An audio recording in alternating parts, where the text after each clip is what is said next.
Behold the most beautiful Diana, queen of the wild and all the wilderness. At first sight, we see a singular feminine figure standing in center space. This initial impression is beautiful in ways which may incite a curious wonder. First, we notice that the work is near-symmetrical in nature, split across a vertical center axis. This sense of symmetry creates a visual experience of high harmony and beautiful balance. When we look at the colors in this composition, we see green, red, and white.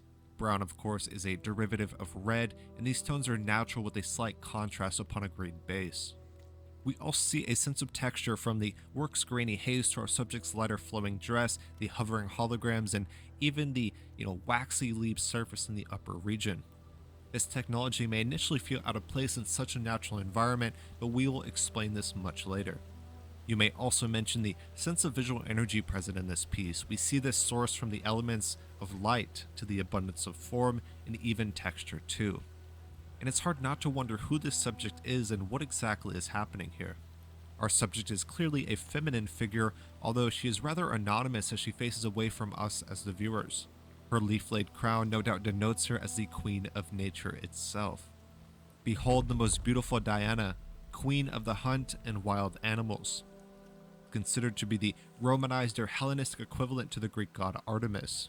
And although we don't see any animals in this work, we do see the realm in which they roam. In this same breath, one may also mention the act of the hunt that is performed far within the environment, such as the forest we see here. Of course, with that, there really is no doubt that the setting of the scene is far within a natural environment.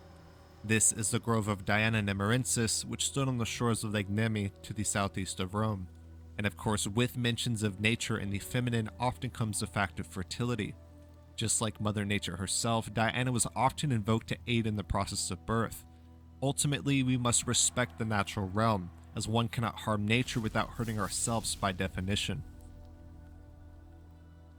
And we return back to the presence of both nature and technology within this scene that may seem like a strange paradox or juxtaposition, but the original artist completely disagrees with this.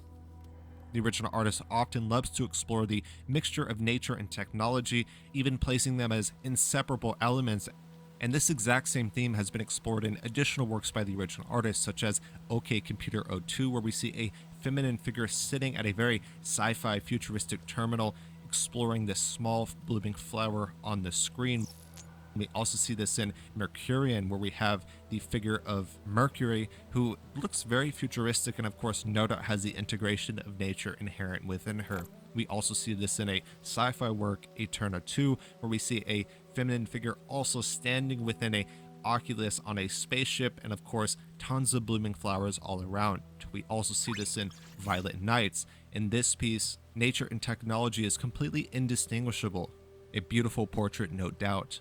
We also see this finally in the most recent study from the original artist. This is an untitled work where we see a lone figure that is sitting at a computer terminal, literally immersed in an impressionist natural environment. In each one of these works, of course, nature is inseparable from technology itself. Returning back to the original work here, we see that the holograms are integrated directly with Diana, and of course, she is the goddess of the hunt. She is the goddess of nature and the wild in every way. And this work is an AI generative artwork, so it was created using OpenAI's art program known as DALL-E 3.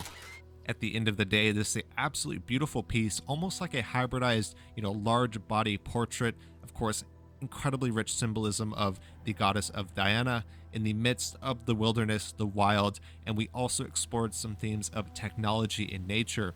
At the end of the day, this is an enchanting work, absolutely beautiful, and always an amazing opportunity to explore the divine feminine and the elements of nature which are inherent to her rich symbolism.